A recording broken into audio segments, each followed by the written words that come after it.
The law.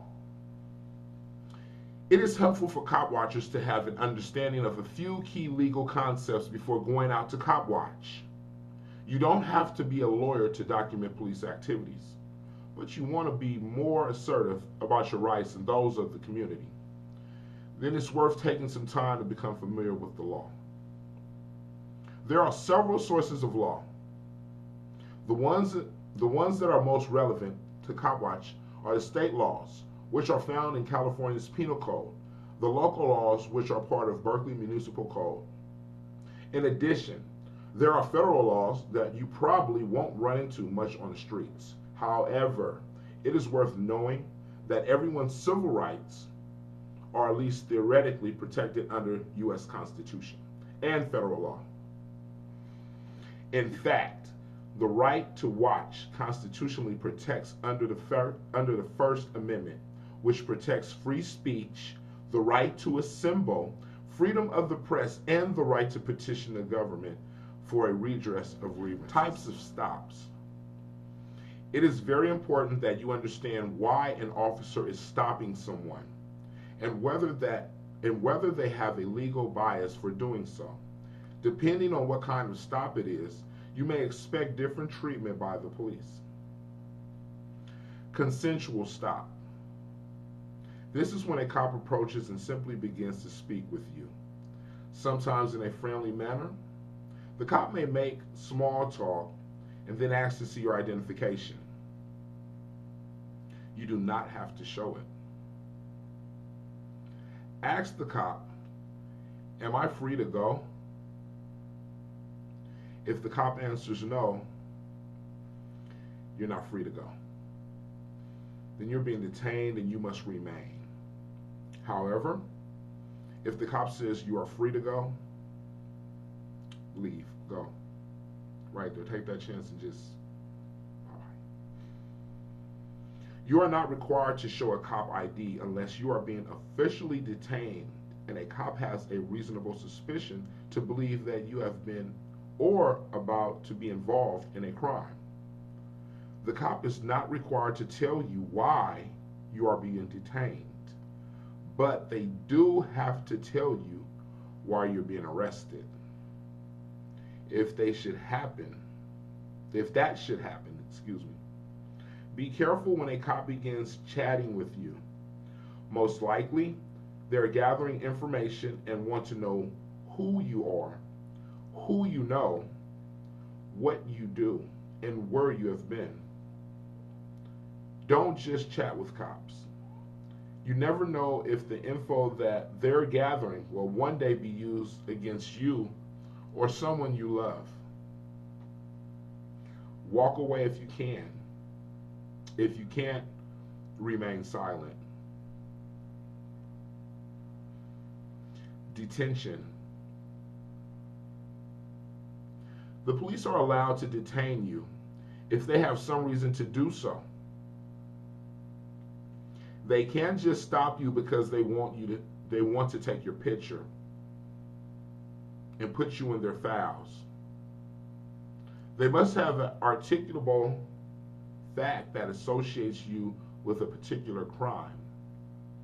It can't just be a hunch or some racist notion or stereotype.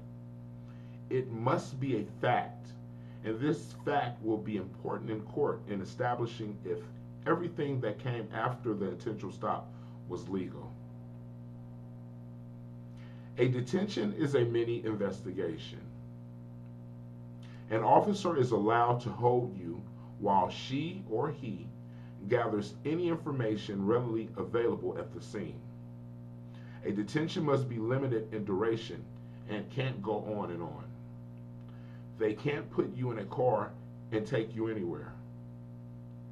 If they do, you're being arrested. That is why a witness to an assault or shoplifting are driven to the suspect instead of the suspect driven to the witness. If the cop says that you are being detained, they can do a pat search of the exterior of your clothing to check for weapons. They are not supposed to check your bags, and inside your clothes without your consent. You can refuse to give your consent to any of these searches, but we do not recommend that you resist physically. That's a big no-no. Just be loud and clear that you do not give your consent so witnesses can hear you. You do not have to answer questions. You may want to provide ID or at least give your name and current address to make the process go faster. Don't lie to the cops. That is a crime in itself. If you don't want to talk, just remain silent. Remain silent. Handcuffing someone should only happen in those cases where the crime being investigated is a violent crime or major crime, and if the officer has reason to believe that the detainee could possibly be violent.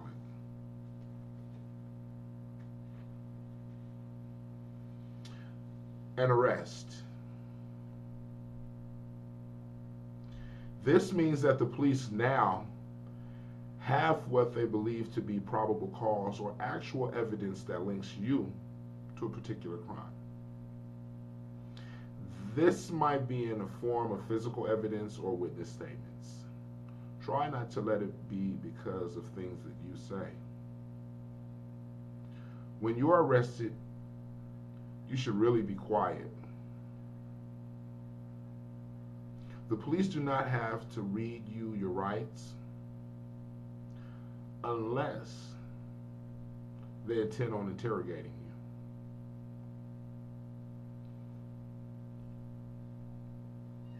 you. If you just start talking to them and try to explain yourself, you will very likely hear about your statement in court.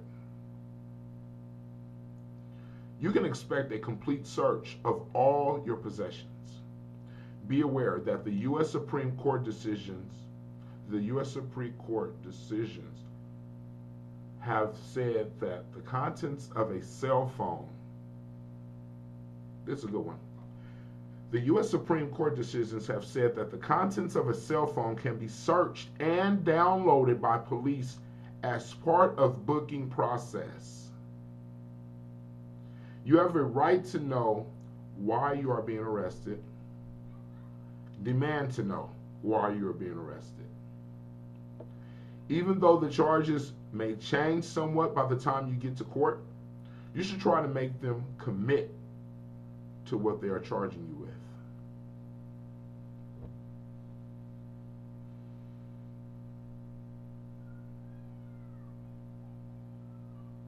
Types of violations. Infractions. Offenses punishable by fine only.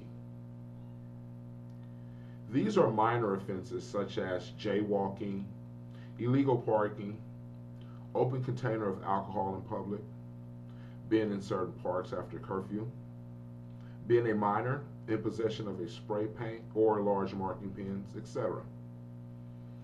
When an officer sees this kind of activity, she or he can ask to see ID. If you have ID, then you don't have anything, if you don't have any outstanding warrants, the cop should just write you a ticket and be done with it. If you don't have ID on you, the cop has the option of taking you to the station to verify your identity or simply writing you a ticket and letting you go. This is up to the officer. You are not supposed to have to go to jail for an infraction in and of themselves. You would not expect to be searched during this kind of stop. Misdemeanor. Offenses punishable up to 1 year in jail and or fined. These are crimes such as shoplifting, trespassing, resisting, delaying, or interfering with an officer in the course of his or her duty. Expect that you will be searched, arrested, and taken to jail until you are arraigned, bailed, or released on your own recognizance. There are some misdemeanors where the officer can either write you a citation, there are the retro citation there, or they can take you into custody. It is up to the officer. Remember, don't get into bargaining with cops. The cop wants you to talk about your case and make statements they can use against you later. Don't talk about your case once you're in jail, either because there are lots of informants and people who want to get out early. Only speak with a lawyer.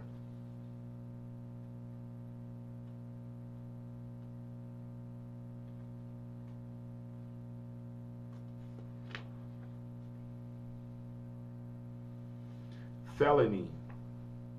Offense punishable more than a year in prison.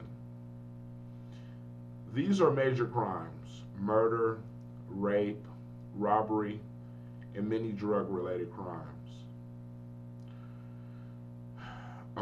They're considered to be felonies. Expect that you will be searched thoroughly, and you will be in custody at least until you are arraigned or brought before a judge to enter a plea. You have a right to appear before a judge within 48 hours of your arrest, not counting weekends or holidays. You have a right to be represented by counsel. Demand it. You also have a right to post a reasonable bail. Sometimes, if your bail amount is too high, the lawyer can ask the judge to lower your bail.